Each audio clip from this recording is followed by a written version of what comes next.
სოდომის დასჯა, ასე ქვია. ჩვენ ვიცით, რომ მე შეგახსენებთ, ვინც არიყავით, რომ დავისი განსაკუთრებული სტუმართ მოყარეობის გამო მამა აბრაამი ღმერთმა დააჯილდოვა იმით, რომ სახლში სამება ეწვია და დიდი ესე იგი მადლით და სიყვარულით მოეპყრო, ასე უთხრა ოჯახში, რომ ამ ოჯახში დიდი ბედნიერება დატრიალდებაო და შვილი გეყოლებათო. უკვე ასაკში იყო აბრაამი და სარა და რა თქმა უნდა ძალიან გაიხარეს. ხო და იცით თქვენ, რომ სარა რასაც ფიქრობდა გულში სტუმარმა ანგელოზის სახით ზუსტად ის აუწყა და მიხვდნენ, რომ ისინი ჩვეულებრივი სტუმრები არ იყვნენ. და შემდეგ ასე უთხრა, რომ ეხლაო მივდივარო სოდომ გომორშიო, ეს დიდი ქალაქები იყო და გავიგეო, რომ ადამიანებიო ცუდად იქცევიანო.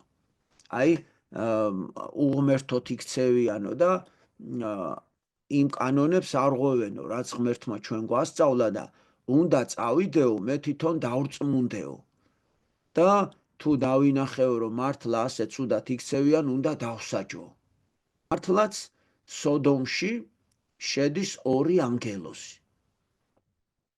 რომ დარწმუნდნენ მართლა რა ხდება, როგორც ამბობენ, მართლა ასე ცუდად იქცევიან თუ მოგონილი ამბავია და ნახეთ ახლა ჩემო ძვირფასებო, ამ მართლაც იმ ქალაქში ღმერთი არავის აღარ ახსოვდა, ყველა მიწიერი სიამტკბილობით იყო გართული, ყველა მარტო ფიქრობდა რა ხორციელი, სარგებელი და სიამოვნება მიეღო და ისინი სულიერს, ასე თქვათ, ღვთაებრივს ყველაფერს მოშორებული იყვნენ და ძალიან დიდ გარყვნილებაში იყვნენ კიდე ჩავარდნილი. ხო და მივიდა და აბრაამმა გააფრთხილა, რომ იქო ჩემი ძმისშვილი ცხოვრობსო, ლოტი ქვია სახელათო და ისო კაი კაციაო და იმასთან ვიბრძანდით და ის გიმასპინძლებთო. ანუ იგიღებთ სახშიო და თუ ღამის გათევება დაგჭირდათ, მოგათავსებთო, სადილს მოგართმევთო, წყალს და გალევინებთო და მართლაც 2 ანგელოზი მივიდა ლოტთან. ლოტს გაუხარდა, მიიღო სტუმრები, გაუმასპინძლა რაც შეეძლო და უცბად ლოტის კარზე მოადგნენ სოდომის მაცხოვრებელი ხალხი.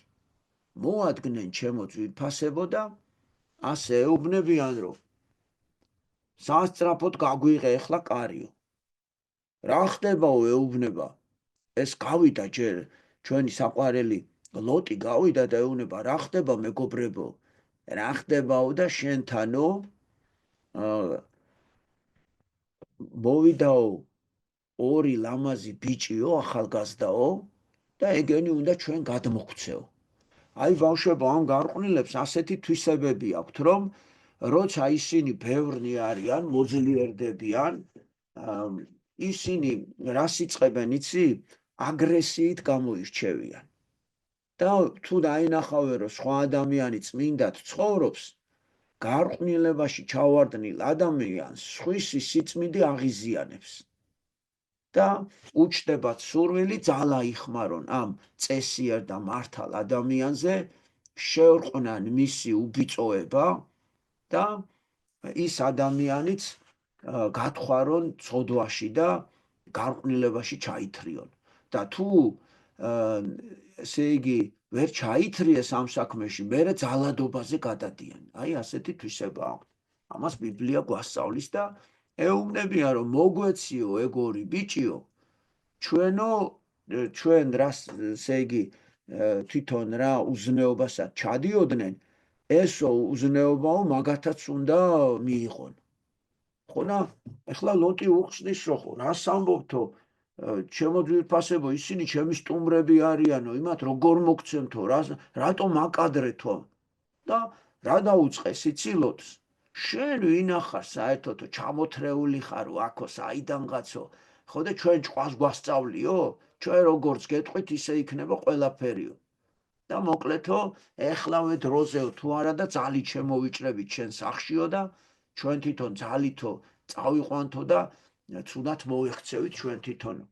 ხო და ლოტი შემოვარდა სახში და დაკეტა კარები და გული აუფანსკალდა, ეხლა ნერვიულობს, იმიტომ რომ ასე იმათ ძალადობაზე რომ გადავლენ შეეშინდა რომ ახლა კარები რისა ექნებოდა, ხო, ჩამოუნტრევდნენ კარებს საერთოდ და ძალად შემოიჭრებოდნენ.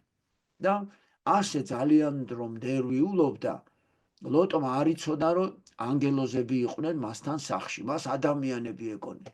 ხო და ანგელო შეეცოდა ლოტი ასე რომ ნერვიულობდა და მართლაც დავიდა ანგელოზი გარეთ და რას ხედავს ეს ამდენი ხალხი და რო დაინახეს ყველანი წამოვიდნენ ანგელოზისკენ, მაგრამ ანგელოზმა ასეთი რამე მოუვლინა, თვალის სინათლე დააკარგვინა ყველას.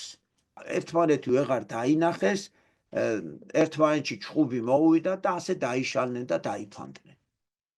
ახლა გააფრთხილა ლოტი, რომ ჩვენ მართლა დავწმუნდითო, ანგელოზები ვართო ჩვენო, ღმერთმა გამოგზავნაო, რომ უნდა დავრწმუნებულიყავითო, რომ მართლა ასე ცუდად იქცევიან ამ ქალაქის მოსახლეობა თუ არაო და ვინაიდან დავრწმუნდითო, ჩვენ დასასჯელად მოვედითო.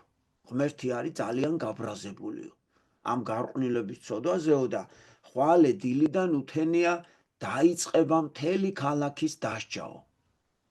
და რაც არასდროს არ ყოფილა წუთისოფლის ისტორიაში, ისეთი საზარელი დასჯა იქნებაო და ამიტომ მოკიდე შენ ცოლშვილს ხელიო, შენს ახლობლებსო, ვინც ყავსო, პატიოსანი წესიერი ხალხი შერჩენილიო და დაუყოვნებლივ დღესვე ღამე დატოვე ეს ქალაქი, თორე გამთენით და დილიდანო დაიწყება დიდი სასჯელიო, ჩემო ძვირფასებო და ესე იგი ცოლი ყავდა ლოტს და ორი გოგო ყავდა და თურმე ამ გოგოებს შერჩეული ყავდა ლოტს სასიძოები. აი უკვე იცოდა ის ბიჭები, ვისთანაც უნდა დაეკორწინებინა და წავიდა ღამე და უთხრა რომ გაემზადეთო, დილითო საშინელი სასჯელი იქნებაო და უნდა გავიდეთ აქედანო. ხო და ამ სასიძოებმა არ დაუჯერეს, მაიცაო რა უნდა მოხდესო ისეთიო და ასე წერია რომ თანო მასხარათაც კი აიგდესო, რა შიშა რა ხარო, რა უნდა მოხდესო, აბა სად არის შენი ღმერთიო, ღმერთმა რა უნდა დაგვაკლოსო. აი ასე ცუდად მოიქცნენ და ჩემო ძვირფასებო, ეხლა რო რაღაც იწავდა დაბრუნდა ლოტი სახში და დაიწყო სამზადისი. ურემზე დააწყოს ეს ბარგი, თავისი შვილები დასვა და ეხლა ცალი თვალი ამის ცოლს მაინც იქით რჩებოდა. იმიტომ რომ იმ ქალაქში ხო იმას თავისი ახლობლები ყავდა, წუთისოფლის მაინც სიამტკბილობაც მოწონდა ლოტს კი, ლოტის ცოლს. მაინც არ იყო ცუდი ადამიანი, მაგრამ ეტყობა ბოლომდე არ ეთმობოდა. თლიანად დატოვება ამ ყველაფრის და მართლაც ბავშვებო, უკვე გამთენისას რომ უკვე გადიან ქალაქიდან, დაჩქარდა ამათი გასვლა და კიდეც უცბად იძრა მიწა, გაიხსნა ცა და წამოვიდა ზეციდან გოგირდოვანი ცეცხლოვანი წვიმა. აი ჩვენ ხო სეტყვა ვიცით, სეტყვა არის ხოლმე რომ ჩამოვარდება ყინულის ნაწილებია ხოლმე, აი გუნდასავით ყინულის ნაწილები და კაიხანია არადნება ისა. ხო და ამ შემთხვევაში ციდან წამოვიდა გოგირდის ცეცხლოვანი წვიმა. სეტყვა შეიძლება ასე თქო და თან ისეთი ცეცხლი კი არა, როგორიც ჩვენ ვიცით. აი ჩვენი ცეცხლი როგორია იცი? სანამ ცეცხლია დაწვავს, მიწვას, მოწავს და ჩაიწვება. მაგრამ ის გოგირდის ისეთი სეტყვა წამოვიდა, რომელიც ბავშვებო იწოდა და არ ბოლომდე არ იწვებოდა, ანუ წვავდა ყველაფერს, ანადგურებდა, მაგრამ რამოდენიმე დღე ის ხუნვარება და ის ასე თქვათ დაწვის უნარი კიდე გაგრძელდა და ვეღარ მოითმინაო რომ შემოესმა ეს ხმები ლოტის ცოლს და უკან მიიხედაო და არადა უფალმა გააფრთხილა ანგელოზებმა რომ იცოდეო ქალაქიდან რომ გამოხვალთ, უკან არავინ მიიხედოთო, თორე დაისჯებითო. და ვინაიდან ლოტის ცოლმა მიიხედა უკან, ესე იგი მარილის სვეტად იქცაო, ასე წერია.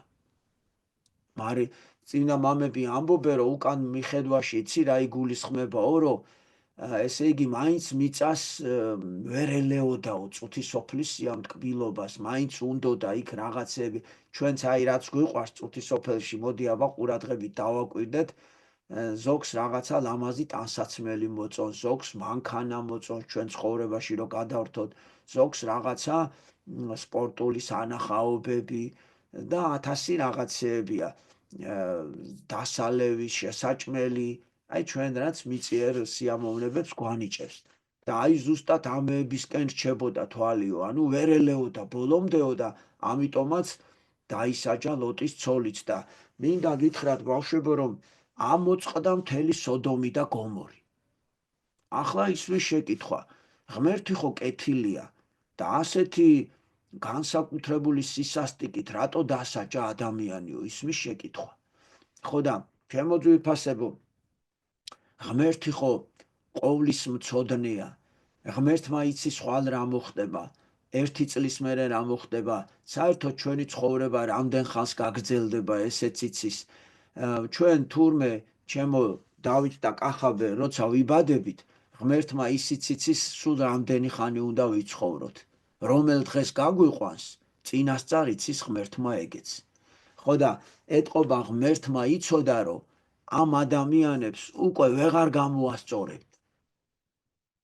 აი თუნდაც პატარები დაეტოვა ან რაღაცა ნაწილი რომ დაეტოვა, ეტყობა უკვე ისეთ გარყვნილებაში და ისეთ სისაძაგლეში იყვნენ ჩაცვინილი, რომ იმ თავის გარყვნილებას და იმ თავის უღმერთობას არ მოიშლიდნენ და უნდოდა რომ ასეთი სისაძაგლე მოესპო. იმიტომ რომ ეს თლიანად რო არ მოეწყვიტა, იქ მცხოვრებნი ამ თავის სისაძაგლეს სხვა სოფლებში და სხვა ქალაქებში გადაიტანდნენ. ამიტომ ესე იგი სასტიკი სასჯელით დასრულდა ეს ისტორია. მინდა ეხლა გითხრათ ჩემო ძვირფასებო, რომ იმ ადგილას, სადაც სოდომი და გომორი მოხდა, არც ერთი ცოცხალი ორგანიზმი აღარ არის. აი ამ ცეცხლოვანმა სეტყვამ ამოწვა ყველაფერი, არა მარტო ადამიანი მოშთოს პირისაგან მიწისა, არამედ ყოველი სულდგმული, ყოველი ცხოველი, ყოველი მწერი, ყოველი ბალახი, უფრო მეცაც გეტყვით, იქ ჩიტიც აღარ დაფრინავს. აი კიდევ მეცაც გეტყვით, იმ ადგილას მერე წყალი ზღვა წლების განმავლობაში ეხლა ზღვარ იმ ადგილას და ამ ზღვაშიც კი ცოცხალი თევზიც კი არ არის, არც ერთი წყალმცენარეც არ არის ცოცხალი და ამ ზღვას მკვდარი ზღვა ქვია, ანუ ყველაფერი მკვდარია იქ. აი როგორი სასჯელით დასაჯა სოდომი და გომორი და ამ ცოდვას, აი ამ გარყვნილებას დღეს სხვათა შორის თქვენს გებულობთ ხოლმე, რომ ტელევიზორში ასე ურცხვად აცხადებენ, რომ აი კაცმაო, კაცი აღარ მინდაო აცხადებს. მეო რატო გადაწყვიტა ღმერთმა რომ კაცი ვიყო, მე აღარ მინდა რომ კაცი, მე უნდა გადავწყვიტო და უკვე გადავწყვიტე რომ ეხლა უნდაო ღმერთს შევეწინააღმდეგო და ქალი გავხდეო. აი ესეთი ცოდვები არის სოდომისა და გომორის ცოდვები. ან ქალმა რომ გადაწყვიტოს რომ მე რატო გამაჩინა კაცო, ქალად ღმერთმა ხო, მე თვითონ უნდა გადავწყვიტო, ქალი ვარ თუ კაცი და იწყებს მერე თვითონ როგორც კაცურ ჩაცმას მერე და ოპერაციებსაც იკეთებენ და აი ესეთი ძალიან სასტიკი, საზარელი ცოდვებია დღეს და ჩემო ძვირფასებო, იცით რა საშინელება ხდება მთელ მსოფლიოში? აი ამ ცოდვებს აკანონებენ უკვე ოფიციალური ხელისუფლების, ესე იგი მტკიცებით და პარლამენტის გადაწყვეტილებით ასე კანონებს იღებენ, რომ ასეთ ადამიანებს მიენიჭოთ სრულუფლებიანი წევრობა, თანამდებობის და უფლებას აძლევენ, რომ კაცი კაცზე დაქორწინდეს. აბა ნახეთ, და უფლებას აძლევენ, რომ ბავშვი აიყვანონ, ორმა კაცმა ოჯახი შექმნან და ბავშვი აიყვანონ. ანუ ესე იგი ის პატარა ბავშვიც თავის სისაძაგლეში და ცოდვაში გაზარდონ. ასევე ორი ქალის ერთად ქორწინება და ღვთის მადლითა და წყალობით საქართველოს ჯერჯერობით უტევს ამ ესე იგი ნიაღვარივით შემოტეულ და მთელ მსოფლიოში გაბატონებულ ცოდვას და უმკლავდება მთელ მსოფლიო თავდასხმას გვაიძულებენ ჩვენ და გვთხოვენ რომ თქვენს უნდა ჩაატაროთო ასე გეი აღლუმებიო, ესე ქვია რომ გამოვიდნენ დემონსტრაციულად ასეთი გარყვნილი ხალხი და ხალხმა ტაში დაუკრან და ოფიციალურად ჩვენ მთავარ მოედანზე რუსთაველზე გაიარონ დიდებითა და პატივით. ეს არის მათი სურვილი.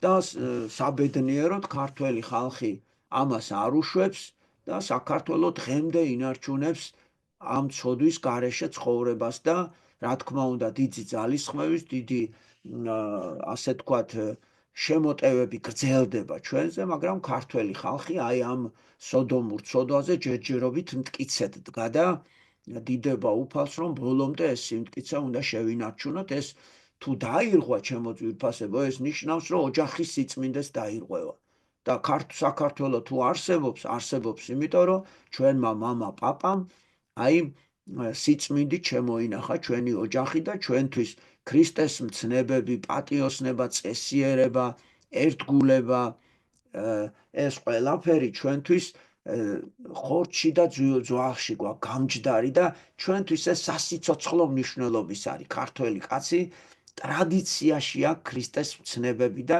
ჩვენთვის პატიოსნება სუნთქვასავით აუცილებელია. და მე კი დასასრულს ასეთ დასკვნას გავაკეთებ, რომ აი ამ ფაქტმა გვიჩვენა, რომ აი ამ ცოდვაზე როგორ ბრაზდება უფალი და როგორი სასჯელი შეიძლება ადამიანს მიაყენოს უფალმა.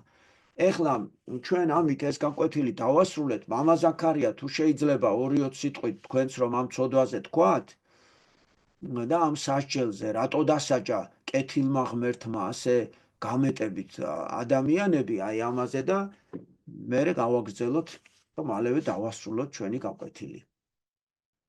აბა, საღამშვიდობისა, ბავშვებო, მოგესალმებით, გურძანდებით, ერთმა დაგლოცოთ, ერთმა დაკურთხოთ.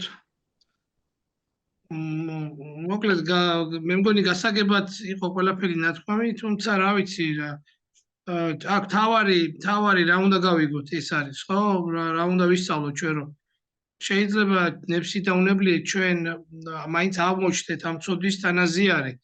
ნახეთ, აქ რა არის ყველაზე მთავარი გასათვალისწინებელი ერთია, რომ შეიძლება ადამიანს თვითონ კონდეს ესეთი რაღაც მიდრეკილებები და არის ხოლმე ესეთი ადამიანები არსებობენ, იმიტომ რომ აი ეს გამოწვეული არის ზუსტად ურწმუნოებიდან, უღმერთობიდან, იმიდან რომ მათ არ აქვთ გააზრებული მაგალითად თავისი მდგომარეობა, სახში არ ასწავლიან ქრისტიანობის შესახებ, არ დაყავთ ეკლესიაში ადამიანები და შემდეგ სხვადასხვა ვითარებაში ხდება ხოლმე ადამიანების ცნობიერების გაუკუღმართება. ანუ შეიძლება აი როგორც ახლა არის რაღაც ესეთი მომენტი, რომ შეიძლება ეშმაკმა ესეთი რამის დააგონოს ადამიანს, რომ იცი რა, შენ რა თქინდა ხა რომ იყო კაცი, მაგალითად, მოდი რა იყავი ქალი და ასეთ რაღაცა და მე აი ეს არის დიდი შეცდომა ზოგჯერ ადამიანის გონებაში, რაღაცა მოდის ესეთი აზრები და მას გონია რომ რაღაცა კაცი კი არ არის, უნდა რომ ქალი იყოს ამ პირიქით. ეს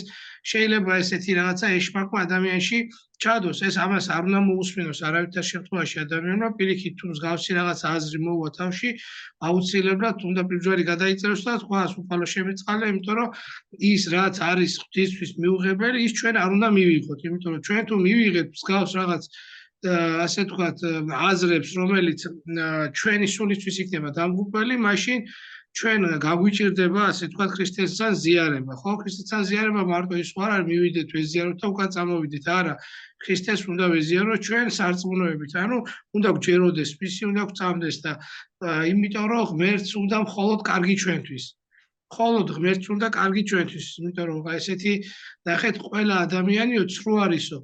რატო? იმიტომ რომ ყველა ადამიანში არის ცოდვა და შესაბამისად ჩვენ გვიჭირს ერთმანეთის ასე თქვათ ერთმანეთს რომ გვერდით დაუდგეთ ბოლომდე და ამიტომ არის რომ ადამიანს აუცილებლად უნდა კონდეს იმის არ უნდა ზრუნავდეს თავისთვის, უნდა ლოცულობდეს, უნდა მარხულობდეს, თავშეკავებით უნდა ცხოვრობდეს, ეკლესიაში დადიოდეს, მოძღვარს ეკითხებოდეს, როგორ უნდა მოიქცეს, როგორ უნდა იფიქროს, რა უნდა გააკეთოს და თუნდაც აი არ საერთოდ არც დაეთანხმოს. ზოგჯერ არიან ხოლმე, ხო, აი რა უჭირთო კაცო, ისო ქუჩაშიო გამოდიანო, რასაშავებენო. რას ქვია რასაშავებენ? როცა ადამიანები ბოროტებას ჩადიან, შეიძლება ჩვენ მათ დავეთანხმოთ? შეიძლება მოუწონოთ საქციელი? ხო, აი რომ მოუწონოთ, მაშინ გამოდის, რომ ჩვენც მოგწონს. ამიტომ რაც არ მოწონს ღმერთს, ჩვენც არ უნდა მოგწონდეს. ანუ ეს უნდა ვისწავლოთ. ყველა უნდა ვისწავლოთ, ის რაც არ მოწონს ღმერთს არ გავაკეთოთ და აი მაშინ ვიქნებით შეწყალებული ღვთისგან და აი რომ საჯელზე რაზეც ისაუბრა ლექსომასწავლებელმა რა არის, რომ ის საჯელი რისთვის დაუშვა ღმერთმა.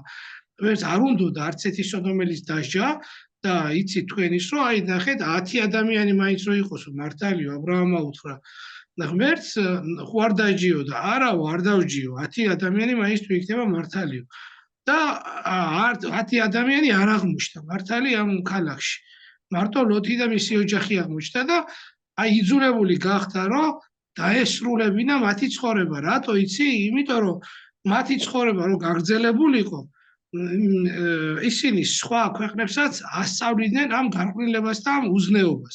აი მაგალითად როგორც დღეს ახლა ევროპიდან შემოაქვთ ეს რაღაც კანონები, ზუსტად აი ეს არის უკვე რა ერთმა ქვეყანამ მიიღო ბოროტება, მეორე ქვეყანამ მიიღო, მესამე, მეოთხე და ახლა მოვიდნენ ჩვენ გვეუბნებიან თქვენ რატო არ იღებთო? ჩვენ იმიტომ არ ვიღებთ რომ ჩვენ ქრისტეს გარდა არ ვიღებთ არავის. აი ნახეთ ეს პრინციპული უნდა გქონდეს მიდგომა ჩვენ რომ ჩვენ ქრისტეს გარდა არ ვიღებთ ქრისტეს სწავლებას ვიღებთ ხოლოდ, იმიტომ რომ ჩვენ ვერავინ ვერ გადაგვარჩენს ქრისტეს გარეშე. ამიტომ აი ნახეთ როგორ აკეთებენ ახლა ბოროტი ადამიანები ცდილობენ რომ აი ჯადოებიც კი გაუკეთონ ადამიანებს. ეს ხო ბოროტება, ჯადო ხო ეშმაკისა.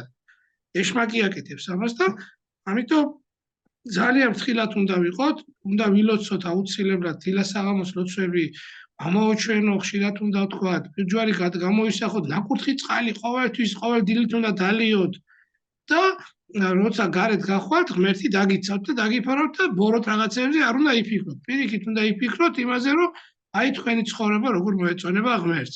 აი ეს არის და მე აღარ იქნება საჯელი, ანუ ღმერთი იძულებული არ გახდება, რომ დაგსაჯოს.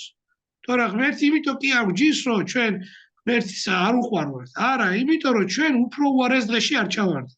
გვაჩერებს, აი წინ გადაგვიდგება ხოლმე, იმიტომ რომ აი მაგალითად რო ვარდებოდე სადმე დიდ კლდეზე და წინ გადაგიდგეს შენი მამიკო და დედიკო და გითხრეს არ გადავარდე შვილო.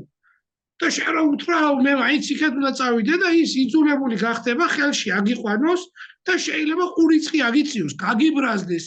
და გეჭხუბოს რომ აი სათმიდი ხარ შვილო რატო უნდა გადავარდე იქ ხო იცი რომ აუცილებლად რაღაცას იტყე რაღაცა მოგივა ხო და შენ ჯიუტად გინდა იქეთ წახვიდე აი მაშინ შეიძლება ძალიან გაბრაზდეს და დაგამწყდიოს კიდევაც რომ რატო იმიტომ რომ არ უნდა რომ დაიღუპო აი ღმერთი სწორედ ასეთი ფორმით ჟის ადამიანებს და არ აძლევს საშუალებას იმისა რომ დაიღუპოს და ჩვენ უიზავთ იმას რომ დაჭირდეს ღმერთს რომ წინ გადაგვიდგეს. არა, პირიქით ჩვენ ღმერთი ყოველთვის ჩვენთან უნდა იყოს და უნდა უსმენდეს მას და იმის რასაც გვასწავლის ბიბლიაში და სახარებაში ის გავითვალისწინოთ რომ ვიყოთ სულიერად ბედნიერები და გვიყვარდეს ადამიანები. მართლა დაგლოცოთ და დაგურთხოთ და ყველაფერს კარგს ისურვებს.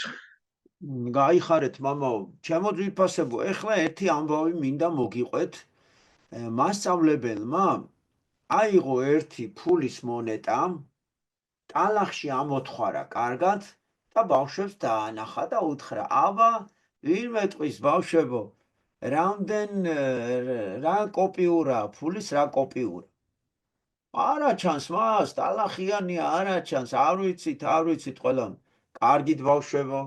ეხლა ეს ფულის მონეტა წყალში ჩადო და გარეცხა, ხო ტალახიანი იყო და არა ჩანდა, მარტო ტალახები ჩანდა.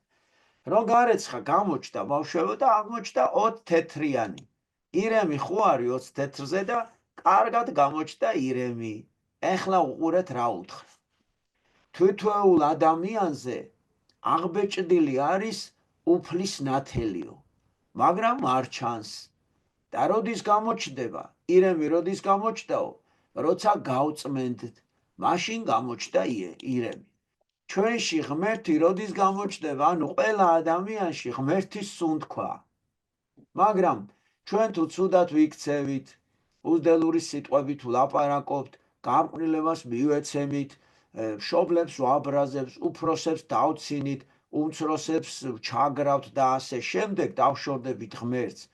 ნელ-ნელა დაჭუჭყიანდება ჩვენი სული. როცა ჩვენი ცოდვებისგან განვიწმინდებით, მაშინ გამოჩნდება, რომ ღმერთს რა კაი სული ჩაუდია ჩვენთვის. წმინდა ბასილი დიდი ამბობს, რომ თვითვეული ადამიანი ტალახში ჩავარდნილ მონეტას გაავსო. თვითოულ ადამიანზე ქრისტე აღბეჭდილიო. რაც უფრო განწმენს ადამიანი თავს, ანუ აღსარებას ჩააბარებს, განიწმინდება, კარგად მოიქცევა, სიტყვებს დააკვირდება, მხოლოდ სითბოს, სიყვარულს, მოხმარებას, ადამიანებისადმი მოფერებას გამოხატავს, მით უფრო მასში კარგად გამოჩნდება ქრისტეო. ეხლა თქვენ კარგად იცით, რა არის ქრისტიანის თვისებები. მიმტევებლობა არის, როცა ვაპატიებთ, აი, ცუდად მოიქცა ვინმე, მაგრამ გვეტყვის მაპატიე საყვარელო, ცუდად მოგეკეცი და მიპატიებია, მოდი ჩაგეხუტო ეტყვი და აპატიებ. მოწყალება არის, როდესაც შენ გაქვს ორი ვაშლი. ხო და შენ მეგობას არც ერთი არ აქვს და უყურებს შენ ვაშლებს და ნერწყვი ეყლაპება ისე ძალიან უნდა შეჭმა. ერთ ცალს რომ მისცემ და მეორეს რომ შეჭამ და ორივე რომ გემრიელად მიირთვევ თამაშს, აი ეგ არის მოწყალება, რომ რაც ესე იგი გაიმეტებს სხვისთვისაც. თავმდაბალი უნდა იყოს ქრისტიანი, თავმდაბალი ის არის, რომ ყველა სიყვარულით მოემსახურები, აი, მაგალითად, თავმდაბალი ადამიანი სხვას არ დაჩაგრავს, არ დასცინებს, ადგილს დაუთმობს უფროს, გოგონას თმებს არ დაწიწკნის, რო იციან ხოლმე, რომ გოგოებს რო ატირებენ ხოლმე ცელქი ბიჭები. უნდა იყოს მორჩილი, აი, მასწავლებელი რო ეტყვის, მიდი აბა ერთი ის ამომატანინე რაღაცა იქ მძიმეა, ვერ ძრავ, გავარდება და უნდა მორჩილი იყოს, შობელი რო გააგზავნის, აბა პური ამოიტანე საყვარელო. ასე კი არ უნდა დაუწყო, მე ხო გუშინ ვიყავი და სულ მემავალებთ ამ პურის ამოტანას და უნდა სიყვარულით გაიქცეს და დედიკო და მამიკო გაახაროს. კეთილშობილი ნიშნავს, რომ სიკეთის კეთებას არის ჩვეული, ცუდი სიტყვებით არ მეტყველებს, ზდილობიანია, მოწესრიგებულია. როდესაც ჩვენ სულს განვიწმინთ, ჩვენში ქრისტე აი ამ თვისებებით გამოჩნდება. მაგრამ როცა ჩვენ ვჩხუბობთ, როცა ჩვენ უდელური სიტყვებით ვამბობთ რაღაცა, მაშინ ქრისტე კი არ გამოჩნდება, მაშინ ჩვენში გამოჩნდება ის ჭუჭყი, აი რაზეც ვისაუბრეთ. ჩემო ძვირფასებო, იმიტომ აი პირველი ხო და ჩვენ როდესაც ცუდად ვიქცევით და ჭუჭყი შემოვა ჩვენში, რითიც უნდა ჩვენ დავიწყოთ გაწმენდა ამ ჭუჭყის პირველი. ეს არის სინანული. ადამიანი ჯერ უნდა დაეწყოს სინანული. აი, სინანული უიმე ეს რა ცუდად გავაკეთე. ანუ როდის მოდის იცი სინანული? როცა ადამიანი თავის ქმედებას დააკვირდება ყურადღებით. აბა როგორ მოიქეცი? იმან რატო იტირა? მე ხო არ გავაბრაზე. ხო, მასწავლებელმა რატო იჩხუბა ნეტა? მე ხო არაფერი დავაშავე. დედა რო ტიროდა, ნეტა რატო ტიროდა? მე ხო არაფერი ცუდად და გაანალიზებ შენ ქმედებას. და თუ რამეს აღმოაჩენ ისეც, რომელიც ღმერთის ცნებების საწინააღმდეგოა. აი ამაზე უკვე უნდა ინანო, ანუ სინანული ეს არის, რომ ვაიმე ვინანე, ნეტა არ მეთქვა ეს სიტყვა, ნეტა არ დამეცინა მეგობრისთვის, იმან კიდე იტირა მერე. და ამ სინანულით უნდა განვიწმინდოთ ჩვენი სული. უფრო მეტად მომთმენი უნდა გავხდეთ. უფრო მეტად თბილები, მოსიყვარულები. ასე რომ სინანულის მნიშვნელობა ძალიან დიდია ჩემო ძვირფასებო. ადამიანმა საკუთარი სული რომ განიწმინდოს, ამისათვის ჩვენ დავდივართ ტაძარში. ყავს მოძღვარი, იცით თქვენ ხო, ჯერ სინანული და მერე სინანულს მოსდევს ახსარების ჩაბარება. მივდივართ მოძღვართან, მოძღვარი ოლარს გადაგვაფარებს თავზე, მარტო მოძღვარს ესმის ჩვენი ნათქვამი სუდის აქციელები და მოძღვარი არასდროს არავის არ ეტყვის, ეს კანონია ეკლესიის და არც ერთ მოძღვარი ამას სხვას არავის არ მოუყვება. მაგისა თქვენ უგეშინიათ, რომ ვაიმე სხვამაც არ გაიგოსო. ეს არის საიდუმლო და მოძღვარს არ აქვს არავითარი უფლება და ღმერთისგან ნება არ აქვს, რომ ეს შენი ჩაბარებული ახსარება სხვას უთხრას. და თუ განიწმინდა გასუფთავდა სული აღსარებით, მერე შეიძლება მოძღვარმა უკვე ადამიანი მოამზადო საზიარებლად.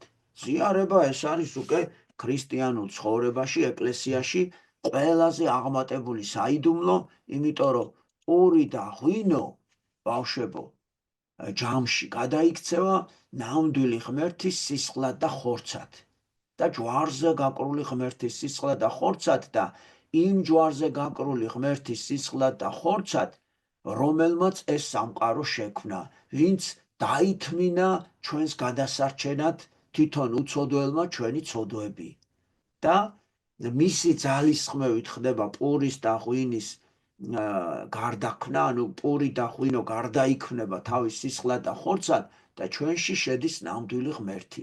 ასე ამბობს წმინდა მამა იოანე ოქროპირი, რომ ის ღმერთიო, რომელიც ზეცაშიაო და ის ღმერთიო, რომელიცო გვეძლევა კოზით ზიარების სახით, ოდნავათაც არ განსხვავდება ერთმანეთისგან. და წარმოიდგინეთ, შეიძლება ჩვენმა საყვარელმა ქეთევან ბანცაძემ ლაგოდეხელმა მივიდეს პური და ღვინო მიიღოს და ღმერთი გადაყლაპოს და ნამდვილი ღმერთი შემოვიდეს, რომელიც განწმენს ყველაფერს, ქეთევანის გულს, სულს, შინაგან სამყაროს. აი ასეთი დიადია საიდუმლო ჩემო ძვირფასებო და ასე უყვარვართ ღმერთს და ჩვენც უნდა მალმალე ეს საიდუმლო მივიღოთ ხოლმე, რომ რამდენი დაგვიგროვდება ცოდვები, იმდენი უნდა განვიწმინდოთ. თუ ჩავდით. აბა ერთი წუთი ესე მაღლა დაიჭირეთ ორივე. აბა შუქი ჩააქრეთ. მაინც არა ერთი წუთი, მაინც ეს კარგად უნდა დაიჭირო, რომ არ გადაგივარდეს. დაიჭირე, კარგად დაიჭირე. რომელი უფრო კარგად ანათებს? ეს უფრო კარგად ანათებს და ეს რატო ვერ ანათებს?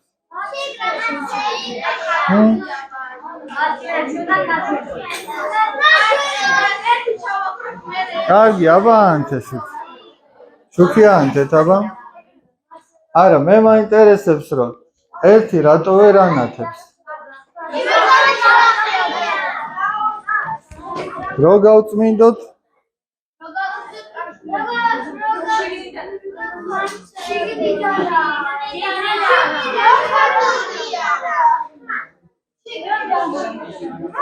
რო გავწმინდოთ, მაინც ვერ ანათებს და რა შეასაკ?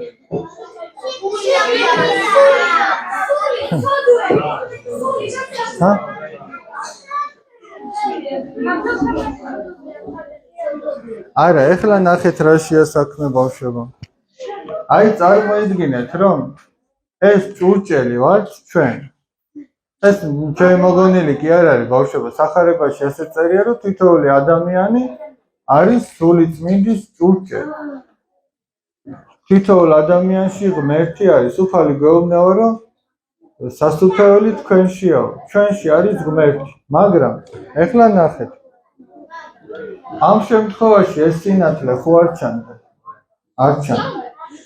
გავწმინდეთ, მაგრამ მაინც არ ჩანდა. იმიტომ რომ ხო და ნახე რა ხდება ჩემო გიო. ჩვენ როდესაც ვცდილობთ, რომ მარტო პირი დავიბანოთ, კარგი ტანისამოსით ჩავიცვათ, კარგი სუნამო დავიცვათ და ასე შემდეგ და გამოვიდეთ. გარეგნულად კი აჰა მოვაწესრიგე, გავწმინდე, მაგრამ სული მაინც დაგვინძურებულია და გარეთ არაფერი არ ჩანს. კარგად, ხო მართალია. უფალი იცი ფარისევლებს რას ეუბნება. ფარისევლები როგორი ადამიანები არიან, რომლებიც ცდილობენ, რომ გარეგნულად კარგი გამოჩნდნენ, მაგრამ მათ გულში ძალიან დიდი ცოდვებია. და უფალი ეუბნება, რომ თქვენო გარედან წმედავთო, სასმისო და შიგნიდან უნდა გაწმინდოთ. გამიჭირე? შიგნიდან უნდა გაწმინდოთო და მერე გარედანაც გამოჩნდება, რომ არის სუფთავ. აი ნახეთ, შიგნიდან რო გავწმინდოთ, გარედანაც ხო ნელ-ნელა სუფთავდება. ხო მართალია? შიგრაყრია, მაგას ვერ გამოიცნო. აი, ნელ-ნელა ხო სუფთავდება. და როგორ უნდა გასუფთავდეს ადამიანი? რა უნდა გააკეთოს? აი, მოდი, მოდი ახლა თქვენ მითხარით. რამდენი ჩვენგანი ამბობს აღსარებას ხელი აწიეთ, აბა?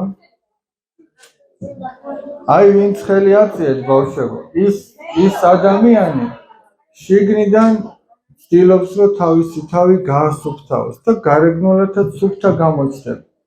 ვინც არ ამბობს აღსარებას, ის შიგნიდან არ იწმინდება და რჩება ისეთი ჭუჭყიანი, როგორიც არის.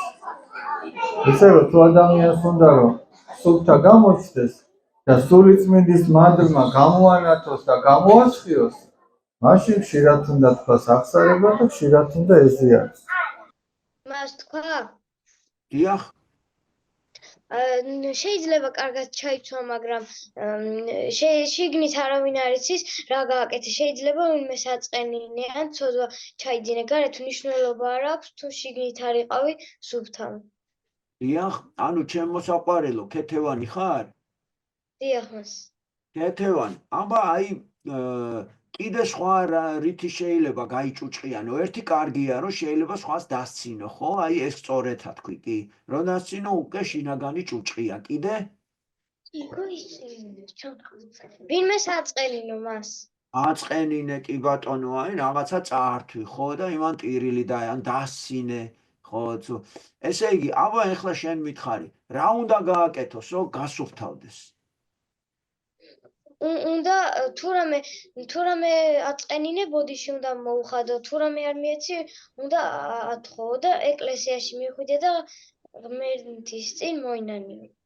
აჰა, ანუ სწორად თქვა, ესე იგი, რომ აღსარებაში ჩააბარო, რომ მე ადამიანს ცუდად მოვეკეცი ვაწყენინე, იმ ადამიანთან კიდე მიხვიდე და უთხრა, რომ მაპატიე ჩემო სამყვარელო გუში, რა ცუდად მოგეკეცი, თუ შეგიძლია მაპატიე და მეორედ მასე აღარ გააკეთო, ყოჩა. ძალიან კარგია. ამამ ესე იგი, მე ახლა მინდა შეგეკითხოთ, რომ დღეს ჩვენ რა გვასწავლა დღევანდელმა სოდომის დასჯამ, დღევანდელმა თემამ. აბა ვის შეუძლია ახსნას, რომ რა სწავლება მივიღეთ დღეს? დავით, ჩართული გაქვთ? იმიტომ რა ქვია, სოდომის დასჯამ გვასწავლა, რომ ჩვენთან უნდა ვიყოთ ცოდვილები და როდესაც ანუ ღმერთს მივენდობით, უკან აღარ უნდა გავიხედოთ მიწიერი ვნებებისკენ. ანუ დავით, ესე იგი, ღმერთმა ასე გითხრა, რომ ან ღმერთი გულშიო, ან წუთი სოფლის სიყვარულიო. აბა რას ნიშნავს ეგ? მამა, ან ჩვენ უნდა ვიყოდეს ამ წუთისოფელში, ეს წუთისოფელი უნდა მოგწონდეს, ან და ღმერთი უნდა ვიყოდეს მარტო და ამ წუთისოფელზე არ უნდა ვზრუნავდეთ. ხო, ანუ არ უნდა ვიყოთ მიდრეკინი, აი მთავარი წუთისოფლის ჭამა კი არ უნდა იყოს, ჩაცმა კი არ უნდა იყოს, მანქანები და ეს მიწიერი მიდრეკილებები კი არაო. აბა სულიერი რაო, რა უნდა იყოს აბა? აი ღმერთს რა უნდა ჩვენგან, რა სიტყვის ჩვენგან ღმერთი? წმინდა გულს. ხო, გული წმინდა. მოდი აბა დავუმატოთ კიდე. ლუიზა, კითხევისაც გინდა? კიდე რა სიტყვის ღმერთი, რომ ყველამ გამოხატოს თავისი აზრი? დიახ, აბალაშვილს ჩავურთე ხმა. ის უნდა რომ ყველასთვის უნდა რომ სიკეთე გააკეთოს და არასდროს არ გააკეთოს სიპოროტე ადამიანმა სხვის არა სხვა ადამიანისთვის. ანუ კეთილი რო იყოს, კი ბატონო. აბა მართა ასანიძე რას მეტყვის? ეს გოგო მახსოვს, მე ძალიან კარგად, ძალიან ჭკვიანი აზროვნება აქვს.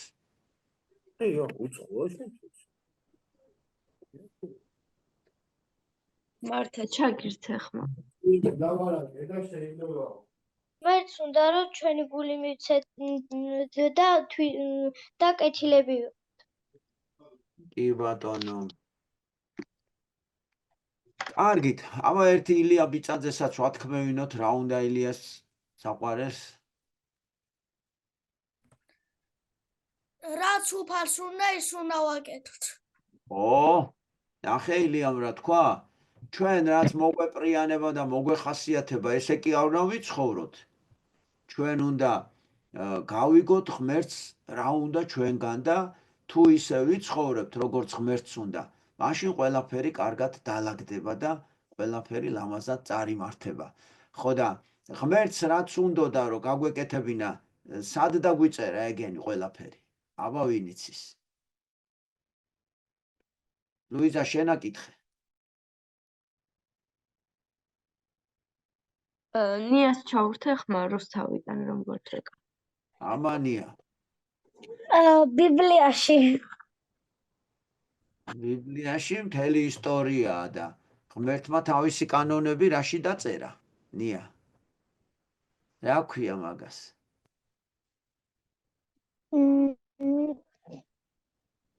აბა?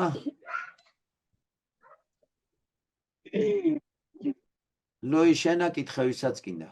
უფროსი შენ ახარ. მარიამს ჩაურთე ახმეტინა.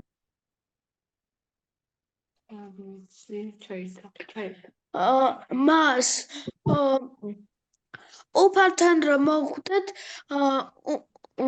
როგორც უფალს ისე როგორც უფალს უნდა ისე უნდა ვიცხოვროთ. და დაგვიწერა 10 მცნებაში. ოჩაღ, ნამდვილად სწორია, 10 მცნებაში დაგვიწერა. ჩვენ ბავშვებო, ნასწავლი გვაქვს სულ 5 მცნება. ჯერჯერობით 5 მცნება. მოდი, აბა გავიმეოროთ ახლა და ასე დავამთავროთ ლამაზად ჩვენი გაკვეთილი. ვის ახსოვს პირველი 4 ღმერთზე არის? შეგახსენებთ? აბა ამ 4-დან სულ პირველი მცნება ვის ახსოვს? აბა ეხლა მაგარი გამოკითხვები წავიდა. პირველი მცნება არის გიყვარდეს ღმერთი შენ. როგორ გიყვარდეს? მთელი გულით. მთელი გულით, მთელი ძალით, მთელი სულით, ყველა. რას ნიშნავს ნინიეგა? რას ნიშნავს მთელი გულით გიყვარდეს? პირველ ადგილზე ღმერთი უნდა გყავდეს დაყენებული. ახლა აი შენი ფიქრით, გულით, ყველაფრით, ყველაფერში რომ ღმერთი პირველ ადგილზე დავაყენოთ. აბა მეორე მცნება ვის ახსოვს? ლუიზა, უფროსი შენ ახარ. არ უნდა ვცეთ პატივი კერპებს. ესე იგი, კერპი უნდა გამოურიცხოთ. ანუ კერპის სიყვარული აიკრძალა. კერპი ვიცით ჩვენ რაც არის, დრო აღარ დავკარგოთ, ეს არის რაღაცა საგნები და ნივთები, რომ როგორც წარმოვისახოთ ღმერთად. ანუ ღმერთზე მაღლა მოკლედ არავინ არ უნდა დავაყენოთ. თუ ღმერთზე მაღლა რამეს დავაყენებთ, ამას ყველაფერს კერპი ქვია. აბა მესამე მცნება, ლუი, მიდი შენ ვისაც გინდა, რომ ესე უფრო არ ვიცვალებთ. ღმერთის სახელი არ ახსენოთ, რომ არ ვახსენოთ ტყუილად? დიახ, ამაოსა ზედა, ანუ ტყუილად რო. ელენე, შენ სად ცხოვრობ? თეკლა ვარ, მე ელენე სკოლაში არის. სად ცხოვრობ თეკლა? იტალიაში. ყოჩაღ, ნახე რა ჭკვიანი ბავშვია. მესამე მცნება თეკლამ გითხრა, რომ არის უბრალოდ ტყუილად თამაშით, გართობით არ უნდა ვახსენოთ უფლის სახელი. ეს ღმერთმა აგვიკრძალა და არ შეიძლება. აბა თეკლა, როგორ უნდა ვახსენოთ აბა უფლის სახელი? ანუ არ უნდა თქვათ, ჩვენ არ უნდა თქვათ ვაი, ანუ როგორ თქვა? დრწვინოა ხო, წუწუნი და ეს არ შეიძლება. აბა როგორ ვახსენებთ ხოლმე? 4-ნაირად ვახსენებთ. აბა მიდი გაიხსენე. ღმერთზე რას ვიზახით ხოლმე? როცა ყველაფერი კარგად არის. რას როგორ მადლობა ღმერთს. მადლიერება, კი ბატონო, მაგას მადლიერება ქვია. მადლობა ღმერთო, რომ კარგათა ვართ ყველანი. მიხვდი? კიდე აბა 3 დაგვრჩა. როცა როცა უნდა გვაპატიოს? ხო, რო გვაპატიოს, რას ვეუბნებით? ისა, შემიწყალე. შემიწყალე, მაპატიე, გეხვეწები, ხო, მაპატიე აღარ ჩავიდენ. ესე იგი, შენდობის ლოცვა, შენდობა, პატიება, კი ბატონო, ეგ ორი გადაგრჩა, აბა მიდი.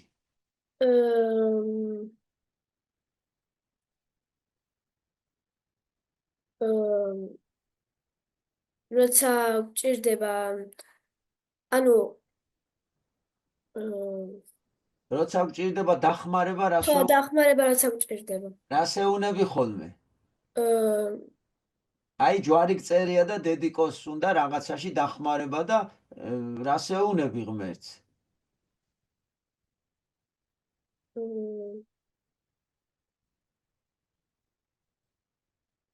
აი დედიკო რო სიტყვაზე მოარჩინო, როგორ ეტყვი ღმერთს? გივიძრები? აბა, რა თქმა უნდა, ეგ არის თხოვნა, ანუ ვედრება, ვედრება. ესე იგი გთხოვ ღმერთო, ხო, თხოვნა არის. თხოვნა არის. კი ბატონო და ერთიღა დაგვრჩა.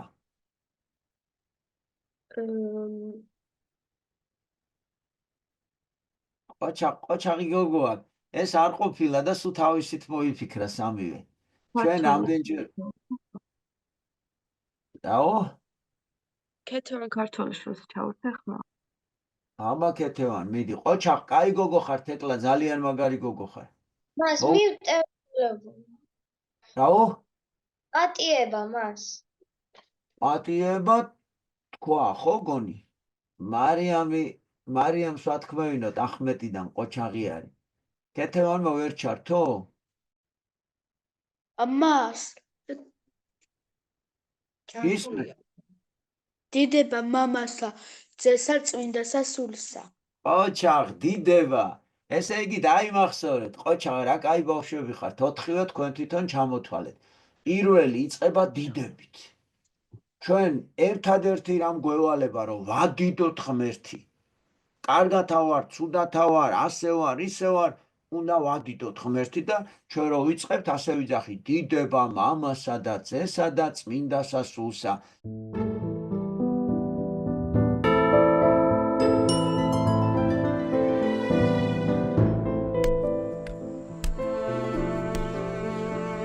იყო ერთი ღარიბი კაცი, რომელიც ბევრს შრომობდა, მაგრამ ცოტას გამოიმუშავებდა და ფული ძლივს ყოფნიდა ოჯახის გამოსაკვებად.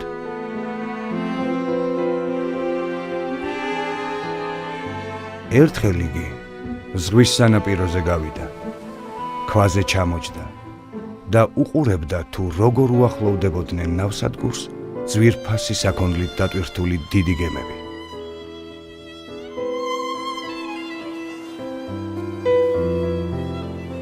და თავში მას ცოდვილი აზრი გაუჩნდა. რატომ უგზავნის უფალი ზოგიერთ ადამიანს ამდენ სიმდიდრეს და ყოველგვარ სიამოვნებას, ხოლო სხვებს გასაჭირში ტოვებს? და დაიწყო მან დრტვინვა თავისი მძიმე ხვედრის გამო. დაღლილს ჩაეძინა.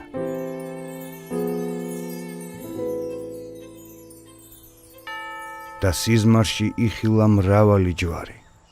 ჯვრები იყო დიდი და პატარა, ოქროსი და ვერცხლის, სპილენძისა და რკინის, ქვისა და ხის. ხედავ რამდენი ჯვარია. ამოირჩიე რომელიც გსურს და აიტანე მთის წვერზე. შეხედა კაცმა ოქროს ჯვარს, მოეწონა ის და მისი აღება სცადა, მაგრამ ადგილიდან ვერ დაძრა. არა, ეტყობა რომ ვერ შეძლება ამ ჯვრის მთაზე ატანას. აიღე მეორე, ვერცხლის. იქნებ ეგ იყოს შენი ძალის შესაფერისი. იწვალა კაცმა და ვერც ვერცხლის ჯვრის დაძვრა ვერ შეძლო. ბევრს ეცადა, მაგრამ ვერც სპილენძის, ვერც რკინის და ვერც ქვის ჯვრები ადგილიდან ვერ დაძრა. აირჩიე რომელიმე ხის ჯვრებიდან. კაცმა აიღო ყველაზე პატარა ხის ჯვარი და გახარებულმა ადვილად აიტანა იგი მთის წვერზე. გაგიმხელ თუ რა ჯვრებია ეს, რომლებიც შენი ხილე.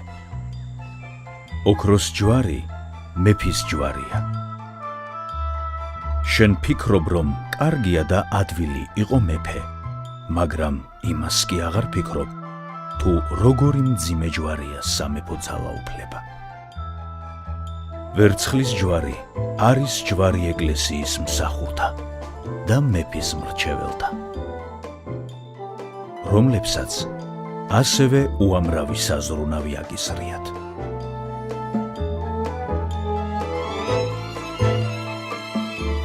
სპილენძის ჯვარი იმათ ეკუთვნის, ვისთვისაც ღმერთს სიმდიდრე მიუცია. შენ მათი გშურს და ფიქრობ, რომ ისინი ბედნიერი არიან, მაგრამ იცოდე, რომ მათი ცხოვრება უფრო მძიმეა ვიდრე შენი.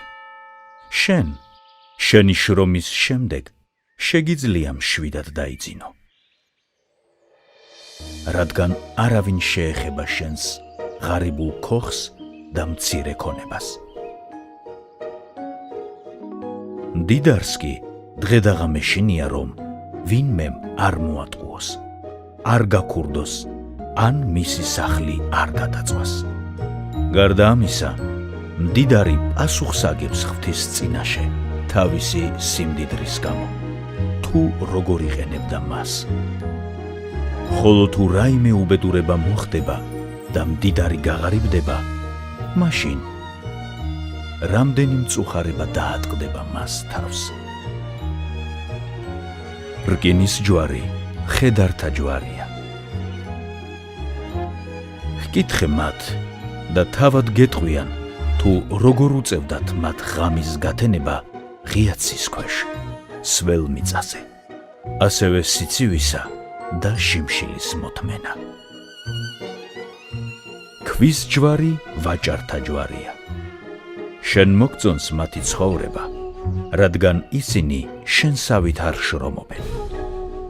მაგრამ განახშირად არ ხდება, რომ ვაჭარი მთელ თავის ფულს დახარჯავს საქონელში, გავა ზღვაში და უბედური შემთხვევის გამო მთელი ნავაჭრი გემთან ერთად იძირება. საბრალო ვაჭარი კი გაღარიბებული ბრუნდება შინ. ხოლო ხის ჯვარი, რომელიც ადვილად აიღე და მსუბუქად აიტანე მთაზე, არის სწორედ შენი ჯვარი. შენ ღმერთს შესჩიოდი, რომ მძიმე ცხოვრება გაქვს, მაგრამ ახლა ხომ ხედავ, რომ შენი ცხოვრება ბევრად უფრო ადვილია ვიდრე სხვა ადამიანებისა. გულთამხილავმა უფალმა კარგად იცოდა, რომ ნებისმიერ სხვა წოდებასა და მდგომარეობაში შენ სულს დაღუპავდი. ამიტომაც მოგცა ყველაზე უბრალო და მსუბუქი ხის ჯვარი. ასე რომ ნუდრტვინავ ღმერთზე შენი ხვედრის გამო. უფალი ყველას მისი ძალის შესაბამის ჯვარს აძლევს.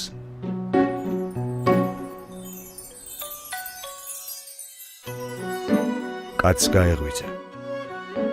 მადლობა შესწირა ღმერთს სასარგებლო ხილვისთვის და ამიერიდან აღარ დრტვინავდა ღმერთზე თავისი ცხოვრების გამო.